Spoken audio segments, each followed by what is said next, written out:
6-njy iýulda Lebap welaýatynyň Türkmenabat şäherindäki köp gatly ýaşaýyş jaýynda partlama boldy.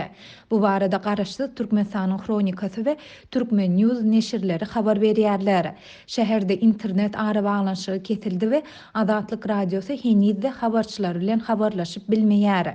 Türkmen.news neşiriniň habaryna görä partlama 6-njy iýulda akşam saat 7 töweregi Türkmenabatyň Gagarin etrapçasyndaky 43-nji jaýda boldy. Partlamanyň netijesinde 4 gatly jaýyň 2 gaty ýumrulyp, jaýda oýuk emele geldi. Türkmenistanyň Hronikasy neşiri sosial ulgamlardan alynan wakanyň bolan ýerinde düşürilendigi çak edilýän videonu çap etdi. Deslapky maglumata görä, ýaşaýyş jaýynda bolan partlama gazyň sızmagy sebäpli ýüze çykypdyr.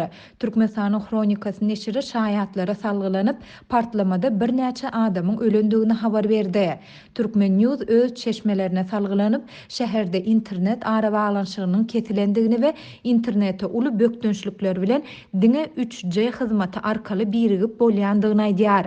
Azatlyk Radiosy sebitdäki habarçylary bilen heniz-de habarlaşyp bilmeýär. Bellesek türkmen häkimetleri ýurtda bolýan helakçylyklaryň tebii betbagçylyklaryň izi süre adatça internet arabaglanyşygyny çäklendirýärler. Olar betbagçylyklar barada maglumatyň syzyp çykmagynyň öňüni almaga synanýarlar. Geçen ýylyň aprel we şu ýylyň mart aýlarynda Lebap we Mar welaýatlarynda turan weýrançylykly güýçlü şemaldan soň hem sebitde internet we mobil telefon arabaglanyşyklary çäklendirilipdi. Bellesek Türkmenistanda köp gatly jaýda partlamanyň bolmagy bilen bagly helakçylyk mundan ozal hem bolupdy. 2019-njy ýylyň 16-njy iýulynda Aşgabatyň 10-njy etrapçasyndaky köp gatly ýaşaýyş jaýlarynyň birinde gaz partlamasy boldy we binanyň ýokary gatyndaky otoglaryň käbiri bölekleýin opuruldy. Şonu Azatlygyň Aşgabatdaky habarçylarynyň şaýatlara salgylanyp beren maglumatynda partlama zerarly adyndan ençeme adamyň helak bolandygy aýdyldy. Şol wakanyň käbir şaýatlary partlama dören öýüň eýeleriniň mundan öň bir näçe gezek gazyň ýytynyň gelýändigini aýdyp, gaz edarasyna jaň edendiklerini, emma hiç kimin gelmändigini aýdypdylar.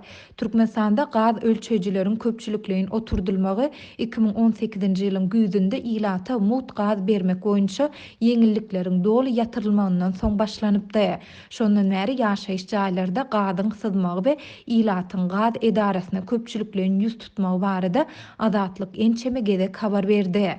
Tadahat Prezident Gurbanguli Berdimuhammedowyň daşarda bolýan betbagçylyklar babatdaky gynançlaryny ýygyderli çap edýär. Ýöne türkmen mediasy we Türkmenistanyň häkimetleri ýurtda bolýan paçygaly wakalary, gazyň sızmagy bilen bagly ýagdaýlary we partlamalary açyk agzaman gelýärler.